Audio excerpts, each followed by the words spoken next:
Hi, cousins.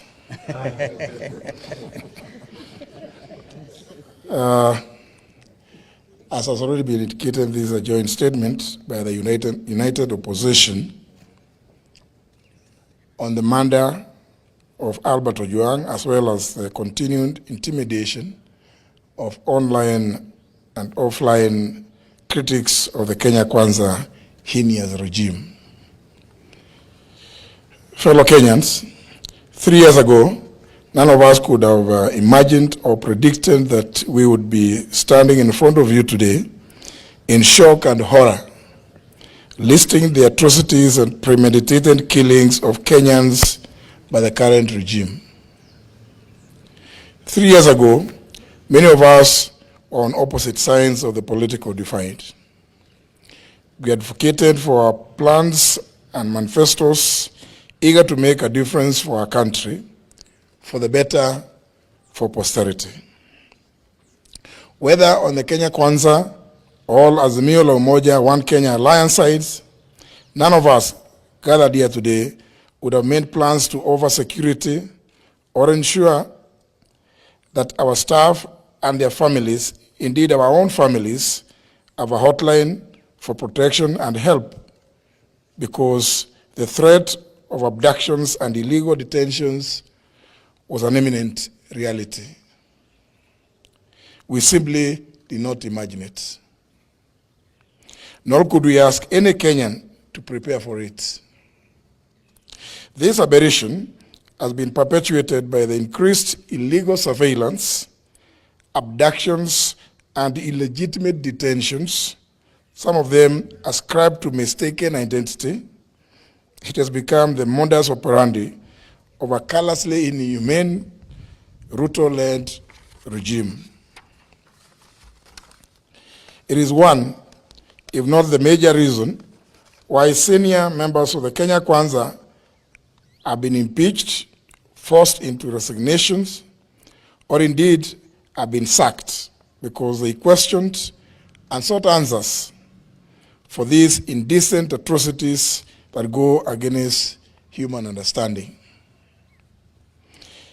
It is the reason, ladies and gentlemen, that these brave souls, unbound and uncompromised, stand here as the united opposition determined to komboa Kenya. Friends, our beloved republic, when that 1-year-old Albert Ojwang walked back to his home in Migori on June 6, 2025, neither he nor his parents, his relatives, and his young wife were aware that these were his last hours on earth. Albert was neither sick nor wounded. He had in fact spent the day actively planning his home garden, calculating its eventual harvest. Albert, a Kiswahili and religious studies teacher based in Voi, was a single hope of his parents and father to a 2.5-year-old child.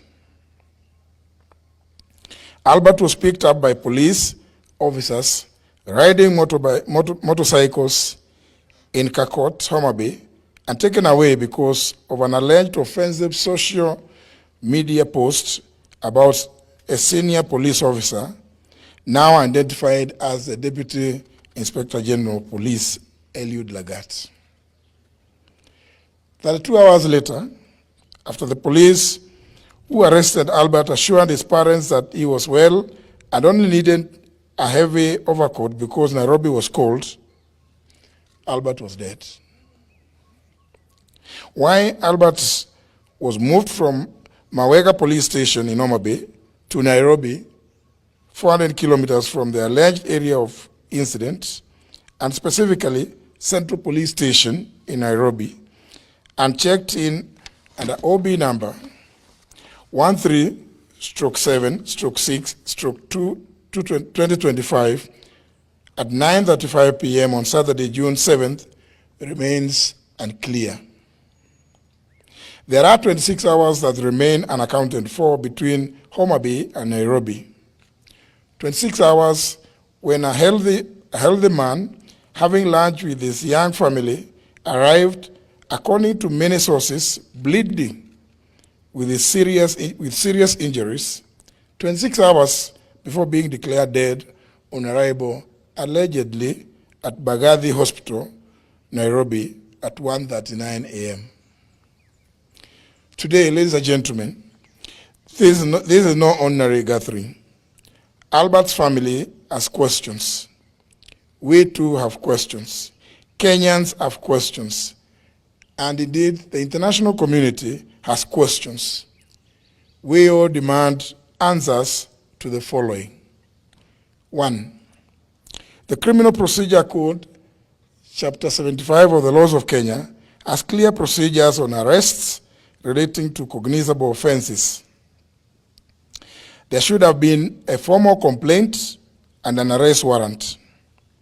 Kenyans want to know if there was a formal complaint by the Deputy Inspector General of Police Eliud Lagat, and if so, at what police station?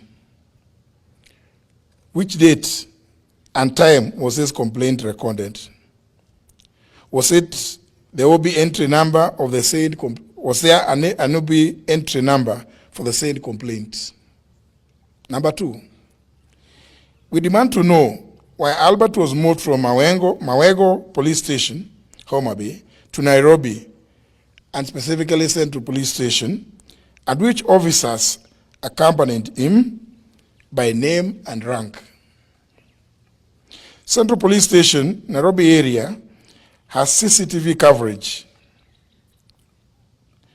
Number 3, we demand to know where the footage showing Albert being brought in and leaving the station is, and whether it's been provided to the family lawyers.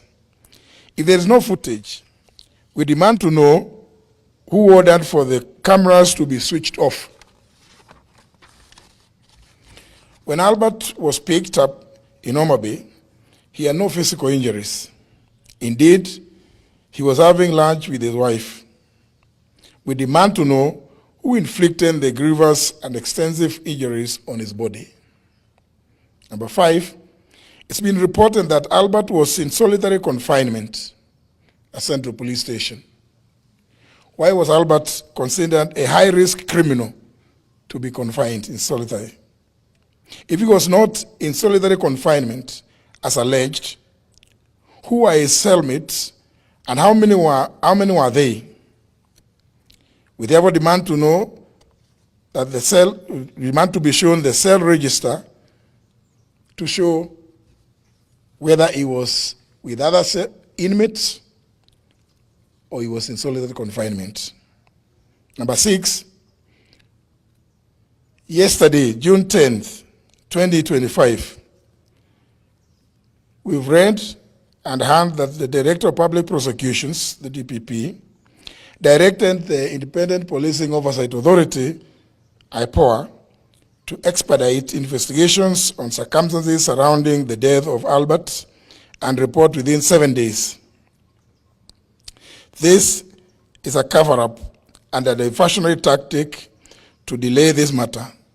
The mandate of the DPP under the Constitution of Kenya is to direct the National Police Service and the Directorate of Criminal Investigations in writing to do investigations, not to direct the IPOA. The postmortem on Albert is clear, and all Kenyans have formed this opinion. He was murdered. In light of the foregoing, we are calling not just for the resignation, but for the arrest and arraignment in court of the Deputy Inspector General of Police, Eliud Lagat, within 24 hours from the issuance of this statement. We similarly demand that the junior officers currently being persecuted be given witness protection with immediate effect. Their lives, obviously, are in danger because they know the truth. We applaud the courageous Kenyans who have kept vigil at Vigilance House, and encourage them to maintain the pressure until this is achieved. We're also aware that Safaricom is complicit and indeed a facilitator in the tracing and abduction of Kenyans who have either ended up dead or maimed in the hands of police like Albert Ojwang. We want to issue a direct warning that this amounts to aiding and abetting in the commission of these crimes against humanity, for which Kenyans will hold Safaricom responsible and either take appropriate legal action or boycott their services. Finally, ladies and gentlemen, due to the persistent targeting, kidnapping and abductions, intimidation, and love arrests and murder of young people by this heinous and degenerate regime led by William Ruto, we reiterate our call for the June 25th to be a people's public holiday, a day of memorial in honor of all Kenyans who have lost their lives under this regime.